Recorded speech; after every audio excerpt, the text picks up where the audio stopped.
Bienvenue à cette conférence sur l'IoT et la transformation d'Internet par la frugalité. Un titre que j'ai dû choisir au dernier moment et qui était un petit peu difficile à transposer. Je suis un expert réseau. Alors, je suis plutôt un développeur, donc plutôt expert de la couche applicative, mais j'ai aussi travaillé sur d'autres couches. Au début de ma carrière, je travaillais sur les guides d'ondes des satellites, où là, la donnée est sous forme d'ondes électromagnétiques, donc c'est la couche physique. J'ai aussi travaillé dans l'aéronautique, dans les réseaux embarqués des avions. Et à ce niveau, et dans les avions modernes, maintenant, la connectique ressemble beaucoup à ce qui se fait au sol. Donc c'est de l'Ethernet redondé et avec des câbles qui coûtent beaucoup plus cher, mais ça commence à ressembler beaucoup à ce qui se trouve dans les data centers. Et j'ai travaillé aussi dans des réseaux de transport, des réseaux de transport public. Donc c'est un autre type de réseau, mais il y a des problématiques qui se ressemblent. Il y a des problématiques de routing, il y a des problématiques de saturation. Et puis il y a des choses qui sont différentes. Par exemple, dans le transport public, les paquets se routent tout seuls, ils sont intelligents, il suffit de mettre des panneaux et ils savent se diriger, alors que dans un réseau de communication informatique, c'est pas du tout comme ça que ça fonctionne. Et puis donc maintenant, je travaille chez un opérateur télécom de l'Internet des objets qui s'appelle Sigfox, donc basé à Toulouse, et qui déploie un réseau pour les objets connectés, donc pour envoyer des tout petits messages dans le monde entier, donc en France, mais également dans 34 autres pays. Et alors, je voulais préciser que je suis plutôt un aficionados du libre, et donc que ce soit du logiciel libre, j'ai contribué à plusieurs logiciels open source donc dans le domaine du transport public, mais aussi dans l'open data, donc avec des contributions à OpenStreetMap et à l'open data toulousain, avec notamment les API de transport temps réel à Toulouse. Et puis je soutiens aussi des associations comme la Quadrature du Net ou l'April ou Tout Libre, donc national ou local, qui défendent le logiciel libre et la neutralité du net. Alors pourquoi je précise ça? Parce qu'en fait, comme je travaille chez un opérateur télécom, c'était pour essayer de montrer au public que je vais essayer, avec cette conférence, d'avoir un point de vue le plus objectif possible. Et donc cette conférence, c'est également pour moi le moyen de rendre hommage à Peter Hitchens, donc un développeur réseau belge qui est décédé l'année dernière, et donc un développeur de génie et un grand contributeur au logiciel libre. Il a créé plusieurs librairies open source dans le domaine du réseau. Il a aussi écrit beaucoup de livres, donc c'est un auteur prolifique sur des livres plutôt orientés techniques ou des livres où il prend plus de recul, plus de la réflexion sur comment organiser notre société. Et voilà, et donc notamment, une de ses plus grandes contributions en termes de logiciel, c'est 0MQ, avec ce livre-là, là, donc, sur 0MQ, à l'intérieur duquel il y a un petit peu un mélange des genres. Il y a donc beaucoup d'éléments techniques, mais aussi un manifeste dans lequel il donne les raisons pour lesquelles ils ont créé cette librairie, et un petit peu sa vision du monde, du réseau maintenant, et tel qu'il devrait être à l'avenir. Donc en particulier, dans ce livre, il y a le chapitre 8, où il présente donc sa vision pour l'Internet des objets. Donc c'était un mot, un buzzword qui commençait à être utilisé au moment de la rédaction de ce livre. Comme tous ces livres ont été écrits de manière ouverte, en fait, tout le code source de ces livres est disponible sur GitHub, et donc on peut savoir exactement quand est-ce qu'il a écrit quelle phrase, quand est-ce qu'il l'a modifié. Donc c'est quelque chose qu'il a écrit vers 2011-2012. Et donc 0MQ, c'est un protocole de socket bas niveau haute performance. Donc c'est surtout utilisé pour des applications cloud dans un data center pour faire communiquer les applications entre elles. Mais la vision derrière ça, c'était de permettre d'autoriser une communication, la communication du futur, comme il dit. Et donc, il imagine un monde où il y aurait des objets qui nous entoureraient par milliers dans une pièce. Les ampoules seraient connectées, vos lacets, et puis même peut-être des éléments dans votre corps qui seraient connectés. Donc dans une pièce, des milliers d'objets qui se parleraient. Donc voilà, c'était 0 MQ est faite pour vraiment tenir la charge, on va dire. Et puis, il y avait cette réflexion-là d'une connexion maillée pour l'Internet des objets. Et donc, un peu plus tard dans ce chapitre, il parle de la vie secrète du Wi-Fi et pourquoi le mesh Wi-Fi, le World Mesh n'est pas là. Alors, ce qu'il entend par là, c'est pourquoi il n'y a pas un réseau Wi-Fi public, gratuit, global, qui couvre la planète, sur laquelle tout le monde peut passer ses communications. Et pourquoi il n'existe pas encore, alors que techniquement, il n'y a rien qui l'interdit. Donc, là-dessus, il dit clairement l'avenir est sans fil, parce qu'effectivement, quand on veut connecter des milliers d'objets dans une même pièce, on voit bien que ce n'est pas avec du filaire qu'on va résoudre ça. Et il parle aussi d'initiatives comme le Wi-Fi 802.11s. Donc là, c'est du Wi-Fi mesh, où en fait, tous les devices qui communiquent n'ont pas besoin, pour parler entre eux, de passer par l'access point. Donc c'est quelque chose qui a été tout juste normalisé en 2012 quand il a écrit son livre. Et donc c'est un mesh, c'est quelque chose de vraiment décentralisé et de très efficace d'un point de vue énergétique et de communication, mais qui n'est pas encore très répandu.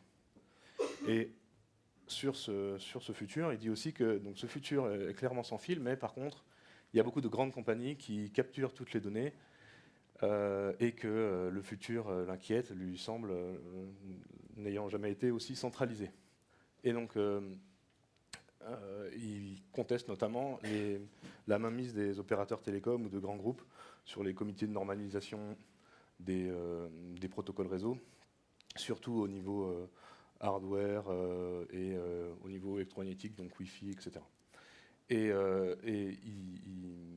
il dit que ces comités ou ces grandes entreprises se réfugient derrière le prétexte de protéger les gens de la complexité en disant en fait nous confiance, nous sommes des experts.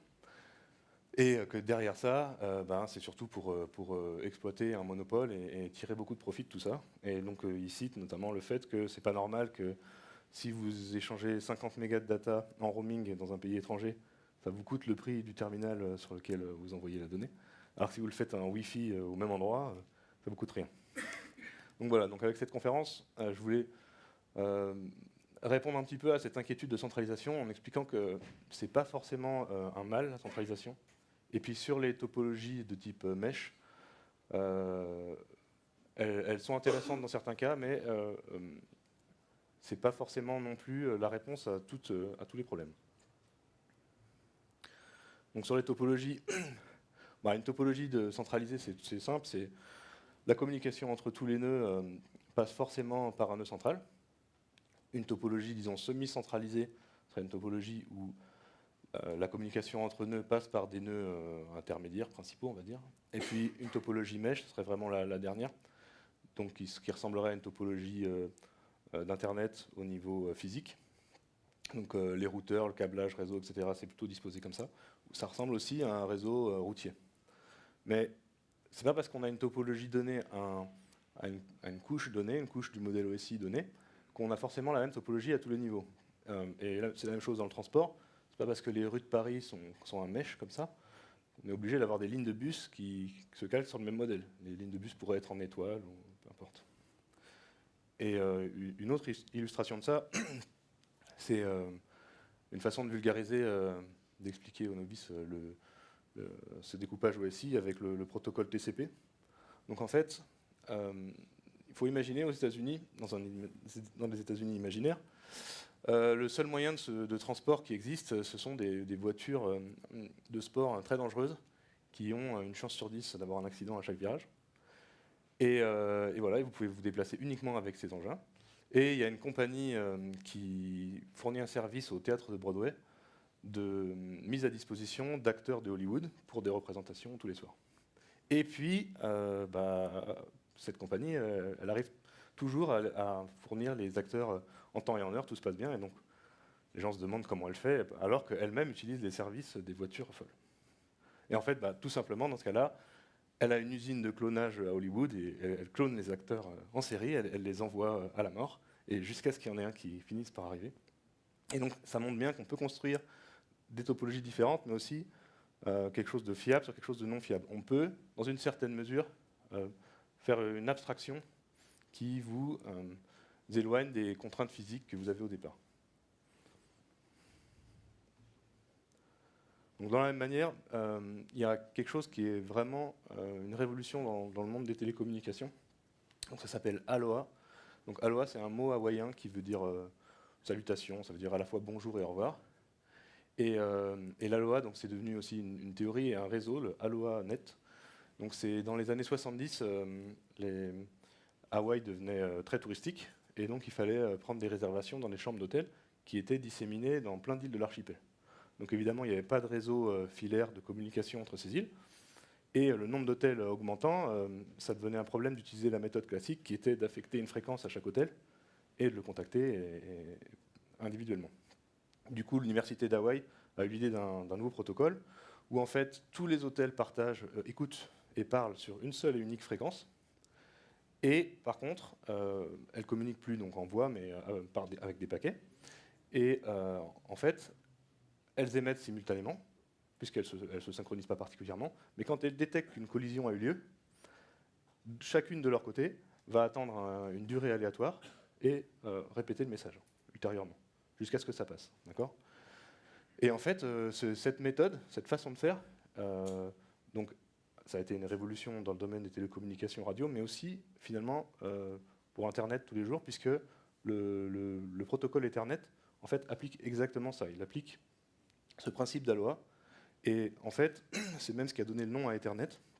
Ethernet, donc, ça vient de Ether, qui est partagé un milieu, donc que ce soit une bande de fréquence, un fil de cuivre, n'importe quoi de physique, de mutualisé, et de le distribuer en détectant les collisions, en attendant avec un temps aléatoire, et en répétant les messages. Alors le problème avec ça, c'est que ça a quand même une limite. Donc, en fait, ce qui se passe, c'est que ça vous permet de faire une discussion peer-to-peer sur votre média. Hein. Donc là, un hôtel peut en appeler un autre pour dire finalement j'annule, etc.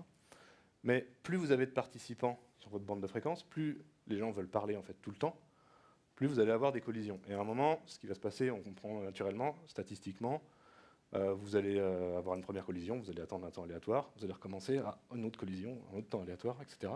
Ce qui fait que si vraiment vous avez besoin d'un usage, vous avez un usage très fort dans la bande, votre efficacité va s'effondrer. Donc ça, c'est juste quelque chose de statistique, et c'est ça qui va aussi poser un problème conceptuel, imposer une limite physique à un réseau mesh totalement décentralisé dans une seule pièce, comme ce qu'avait pu imaginer Peter Hitchens.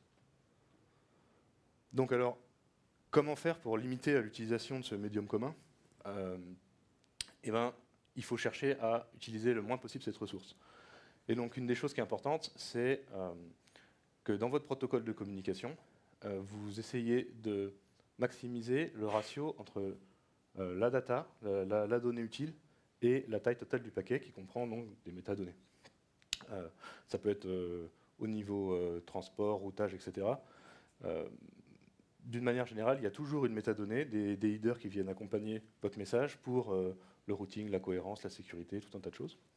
Et donc chez Sigfox, comme notre modèle c'est d'envoyer des vraiment tout petits messages, c'est un problème d'autant plus critique. Parce que si vous envoyez une vidéo de 140 mégas, c'est pas grave si vous avez même 10 K d'en-tête. Alors que donc chez Sigfox, les messages font 12 octets. Sur 12 octets, il faut limiter vraiment au maximum ça. Et donc, on a limité à 26 octets la taille totale. Donc, là, c'était une discussion qu'il y avait eu sur Twitter, juste après que je sois entré chez Sigfox. En fait, comme je travaillais dans le transport avant, je connaissais des gens qui sont aussi dans le vélo. Et il y avait des affiches assez connues, vous avez peut-être déjà vu, la place que prend sur la voirie une cinquantaine de voitures et la même place que prennent 50 vélos. Et en fait, dans les supports de formation chez Sigfox, il y avait exactement la même analogie pour que les gens visualisent, donc avec des vélos et des voitures. Et donc c'est vraiment, dans les deux cas, c'est un problème de transport et c'est un problème d'utilisation d'une ressource physique finie. Donc, et comment faire encore mieux que ça ? Alors, effectivement, ce qui est classique, par exemple, sur l'ajout de header, donc par exemple avec IP, vous avez les entêtes en plus, TCP, etc. Mais en plus, quand vous êtes sans fil, vous avez quelque chose qui vient s'ajouter, c'est ce qui s'appelle le signaling. Donc c'est ce qui fait que votre téléphone portable, souvent quand vous regardez, vous allez avoir 2 barres, 3 barres, ça va osciller, ça va passer à Edge, 3G, etc. C'est parce qu'en fait, il est en permanence en train de négocier avec tous les access points, toutes les stations de base qui sont autour de votre opérateur, pour savoir ce qu'il est possible de faire. Et les stations peuvent lui répondre quelque chose du genre ah non, je suis trop occupé, connecte-toi plutôt là-bas. Ou inversement, il y a des choses très sophistiquées avec la 4G, comme le fait que votre téléphone en fait, se connecte à plusieurs stations en même temps. Il ouvre plusieurs canaux pour augmenter sa capacité de débit. Et ça vous permet aussi, quand vous êtes en itinérance dans un TGV, ça va changer d'antenne automatiquement. Voilà. Et pour aussi absorber une grande quantité d'utilisateurs, comme les ondes sont limitées et que les opérateurs sont confrontés au même type de problème, il y a tout un tas de techniques qui ont été inventées, et notamment du multiplexage temporel. Et donc ça ajoute la nécessité d'avoir une horloge partagée, parfaitement alignée entre tous les devices, pour bien partager le temps. Et donc c'est du signaling en plus. Et donc chez Sigfox, les choix qu'on a fait, c'est juste qu'il n'y a pas du tout de signaling. Donc en fait, quand le device ne communique pas, il est complètement éteint, donc vous ne consommez pas de batterie. Et voilà. Et quand il émet d'un coup, il ne sait pas combien d'antennes vont l'avoir reçu, peut-être plusieurs, mais il ne consomme pas du tout de données quand il n'est pas en train d'envoyer de la donnée. Et alors, comment on fait justement pour réduire ce ratio? On a vraiment on a cherché à réduire, à gagner chaque bit au maximum sur le protocole. Et quand on va au bout du bout, ce qu'on enlève, c'est l'adresse du destinataire.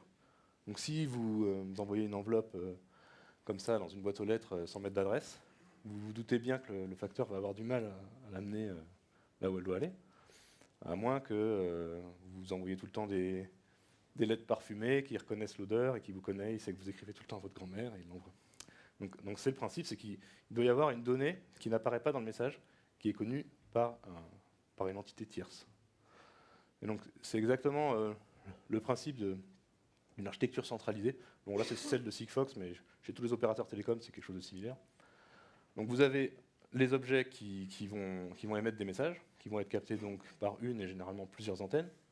Ces antennes, elles ont un PC sous Linux qui fait le démultiplexage, et donc elles extraient la donnée, et elles sont reliées à Internet par divers moyens, satellites, ADSL ou autres, et elles établissent un tunnel de communication avec un ou plusieurs data centers, d'accord? Donc le cloud est centralisé du point de vue conceptuel, mais ça n'empêche pas de le distribuer sur plusieurs data centers. Et donc ces antennes ne savent pas non plus, puisque le message ne porte pas l'information, elles ne savent pas pour qui est l'info. Donc elles l'envoient au data center. Mais par contre, le data center, ce qu'il sait, lui, c'est qu'il voit dans le message l'identifiant de l'objet qui a envoyé l'info, et le client de l'objet, donc si c'est un compteur d'eau, une alarme incendie, peu importe, lui, il a indiqué, si cet objet me parle, alors je veux que tu envoies les données sur tel et tel et tel serveur. Du coup, voilà, cette donnée est connue à ce niveau-là, et là, on fait un appel. Donc on a plusieurs méthodes d'appel, mais on peut faire un appel HTTP typiquement vers le serveur du destinataire, qui peut répondre, etc., dans l'autre sens. Et alors l'autre avantage d'une architecture centralisée, c'est aussi en termes de sécurité. Donc en termes de sécurité, ce modèle-là, c'est le modèle de tous les opérateurs télécoms en fait. La sécurité n'est pas une sécurité négociée, c'est une sécurité basée sur des clés symétriques. Et donc, en fait, c'est donc la rencontre de deux entités qui échangent une information aléatoire, peu importe, donc une clé générée, physiquement. Après, on les sépare et elles peuvent communiquer.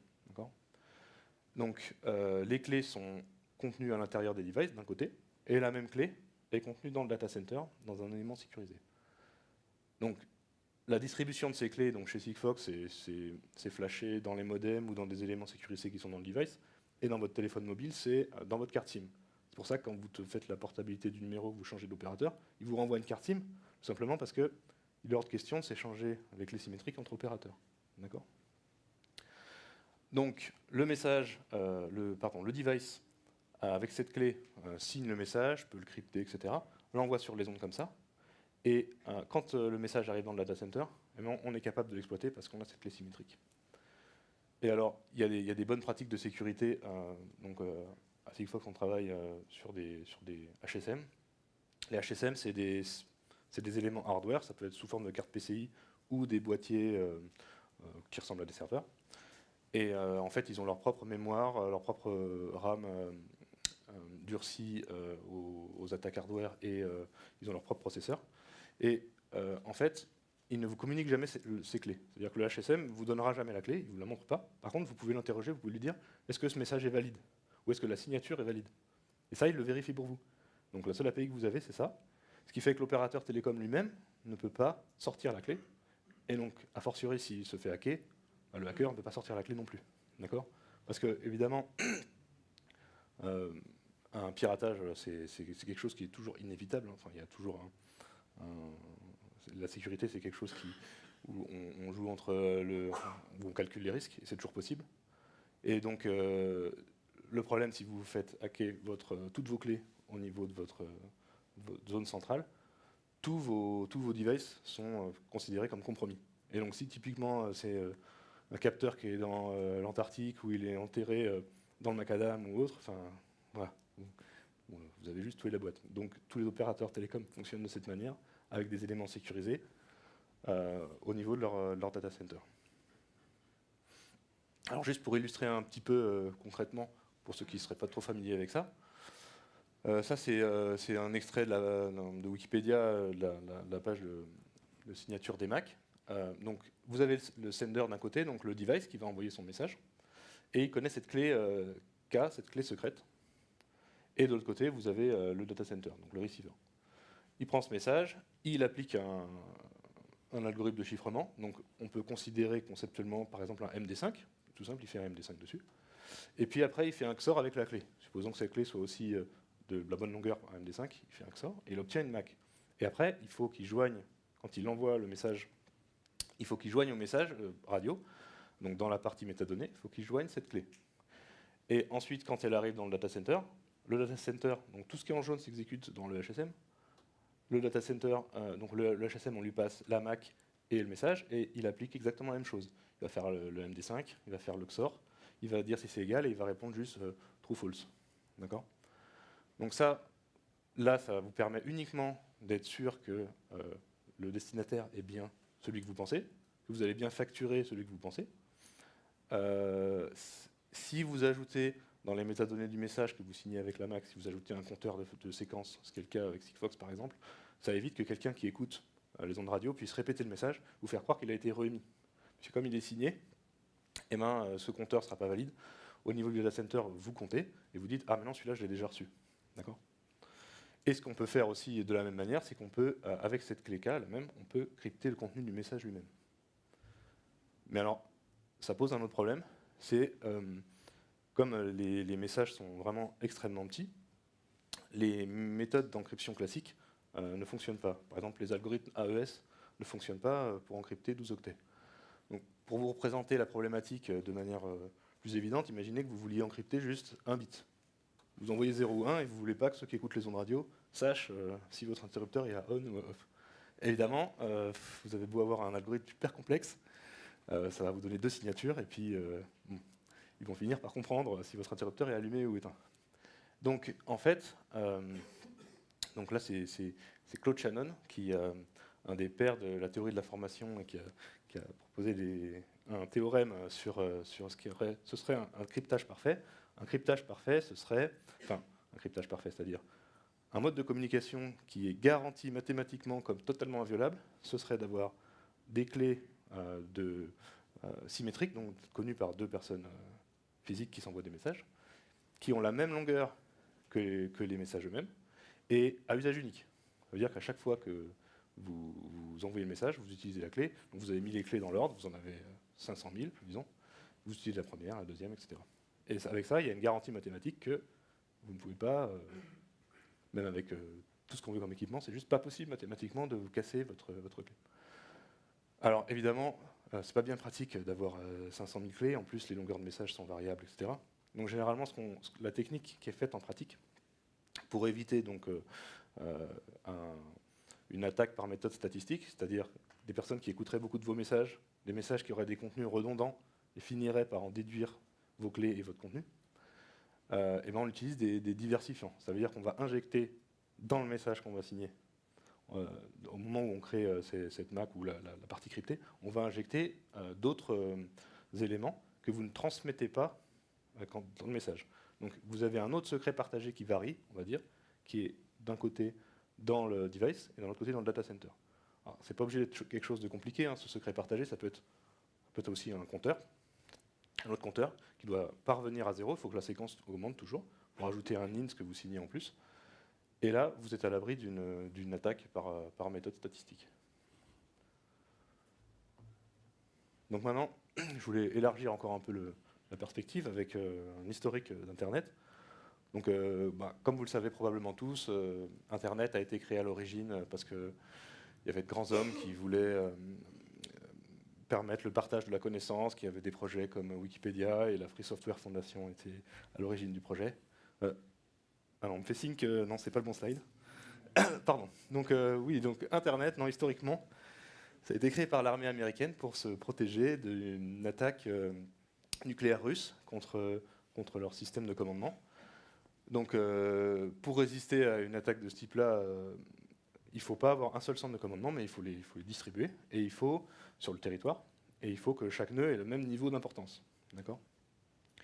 Donc, c'est vraiment ce qui a été à l'origine, la motivation, pour créer un réseau à une échelle nationale puis internationale, de type mesh. Et donc voilà justement une image historique. Donc ça c'est la topologie d'Internet, de l'intégralité d'Internet en 1973. Donc là vous avez tout Internet. Donc vous voyez des universités américaines, là, Harvard, Carnegie, etc. Il y a des bases américaines, et il y a Hawaï, voilà. Il y a Xerox. Donc là, ça c'est l'intégralité de l'Internet en 73, donc évidemment, aujourd'hui ça n'a rien à voir. Donc je suis assez content, je vous ai trouvé une représentation relativement fiable de ce qu'est Internet aujourd'hui. Donc si vous comparez bien les deux images, hein. Voilà. Donc voilà, donc vous êtes là, et puis maintenant on ne peut absolument plus représenter ça sur un slide. Et alors, en fait, Internet, est dans plusieurs de ces protocoles structurants, est en fait relativement centralisé tout de même. Par exemple, sur ce qui est de la distribution des adresses IP. Donc là, disons IPv4, mais les adresses IPv6 sont distribuées de la même manière. Elles sont distribuées donc là depuis les années 90 par plusieurs instances, donc c'est plus totalement centralisé, mais elles sont distribuées par les registres régionaux de distribution d'adresses IPv4, et donc on alloue ces adresses IP par bloc à des AS, donc des Autonomous Systems, pour permettre, et tout le monde peut en demander un, enfin, généralement c'est plutôt les entreprises, de grosses entreprises ou des FAI, etc., qui ont des besoins avérés, qui vont faire ces demandes, puisque justement, vous avez probablement entendu parler du fait que les adresses IPv4 sont un peu en pénurie. Et donc, il y a une tension autour de cette ressource rare. Alors, l'avantage, c'est qu'avec un système d'adressage, on n'est pas sur quelque chose de physique, on est sur quelque chose qui est de l'ordre de conceptuel. Et donc, on peut augmenter la taille du système d'adressage, et c'est le principe du projet IPv6, bon, qui amène ça, mais qui amène beaucoup d'autres choses. Mais c'est de finalement réduire les tensions de cette distribution centralisée qui peut être un peu arbitraire, sujette à négociation, en créant l'abondance. Si vous avez l'abondance, c'est plus la peine de se battre pour une ressource. Je crois que pour chaque millimètre carré de la Terre, il y a plusieurs millions d'adresses. Donc voilà, vous pouvez vous servir. Bon, il ne faut quand même pas utiliser les mêmes, hein, sinon sur le principe, vous avez des collisions, le routage ne fonctionne pas. Et c'est pour ça que ça continuera à être distribué de cette manière-là. Mais par contre, voilà, ça peut être distribué beaucoup plus largement. Et alors, ce graphe montre donc la situation actuelle. Le déploiement d'IPv6 qui traîne depuis pas mal de temps. Et IPv4, la disponibilité d'adresses IPv4 qui s'effondre. Et voilà là où on en est aujourd'hui. Donc on imagine que ça va monter à l'avenir. Et ce qui est drôle sur ce slide, c'est que en fait, cette image-là date de 2007. Et en fait, en 2007, c'était pareil. On était à la veille que ça décolle. Donc on imagine qu'un jour, ça va quand même se faire.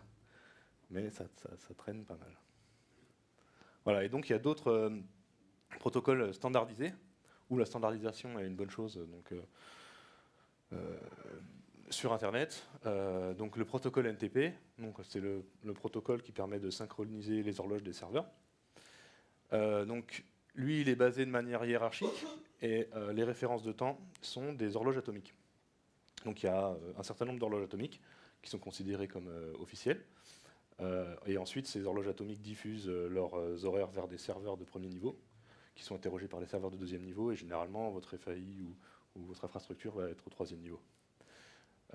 Et donc, du coup, alors pourquoi là, la centralisation, on voit bien son avantage, c'est que déjà, avoir une horloge atomique, c'est pas évident pour tout le monde. Alors, ce serait imaginable, mais c'est un peu compliqué. Et puis surtout, finalement, l'autre problème qui se pose, c'est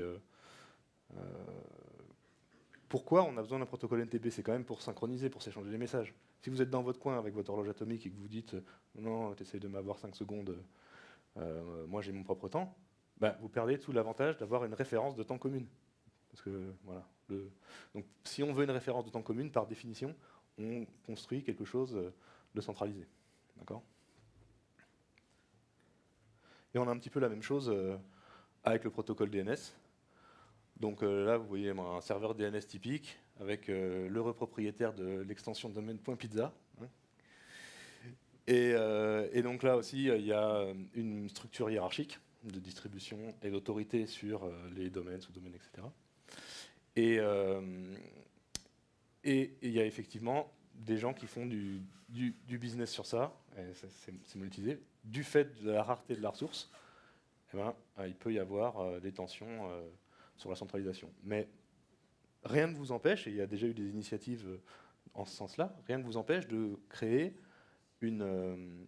votre propre réseau DNS. Donc, il y avait l'initiative .42 qui faisait ça. Vous pouvez dire, moi je refuse la mainmise de l'ICANN sur l'attribution des domaines de premier niveau, donc je m'organise dans mon coin. Vous pouvez le faire. Alors, ça, à chaque fois qu'un utilisateur veut lutter contre quelque chose de centralisé, il dit non, ça ne me convient pas, je suis prêt à accepter le coût pour passer pour me débarrasser de cette situation. Et voilà, il va falloir qu'il identifie le coût et qu'il fasse un effort. Et là, en fait, l'initiative .42 a du mal à décoller, tout simplement parce qu'il faut que vos FAI, qui vous donnent généralement les DNS en DHCP ou localement, ils répercutent ça. Si le .42 ne les référence pas, les utilisateurs ne l'auront pas. Donc si vous avez acheté Coca-Cola .42, malheureusement, à part quelques geeks, vous n'aurez pas beaucoup de visiteurs. Et alors, l'autre élément où il y a une question de centralisation, c'est le roaming.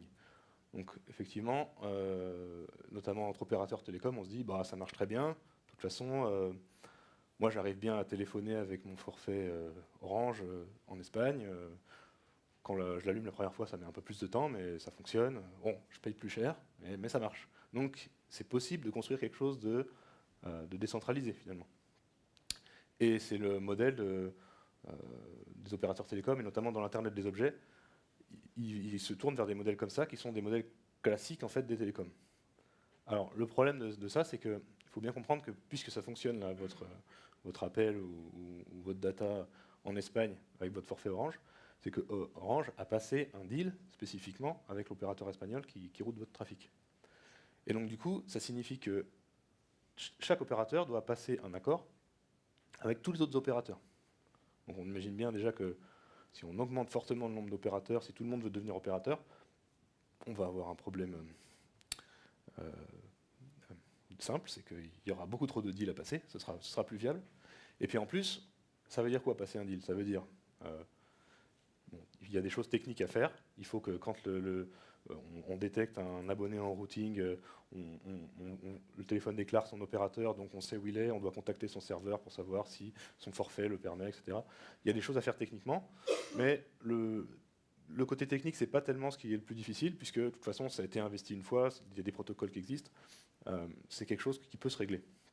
Ce qui est beaucoup plus difficile à scaler, c'est les aspects contractuels, commerciaux et financiers. Parce qu'en fait, vous devez signer un contrat.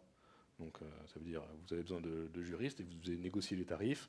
Généralement, ce que vous faites, c'est que vous négociez le trafic de tes abonnés qui routent chez moi, je te le fais à temps. celui qui est de mes abonnés qui route chez toi attend, on fait une compensation, et puis après, voilà. Et ces contrats sont signés pour une certaine durée, ce qui fait que vous devez tout le temps les entretenir. Donc, vous pouvez vous permettre d'avoir un département de juristes qui s'occupe en permanence de ces contrats-là chez un opérateur mobile. Pourquoi? Parce que ça vaut le coup. Vous pouvez les financer parce qu'il y a suffisamment d'argent à faire par abonné. Et donc, ça justifie l'effort. D'accord?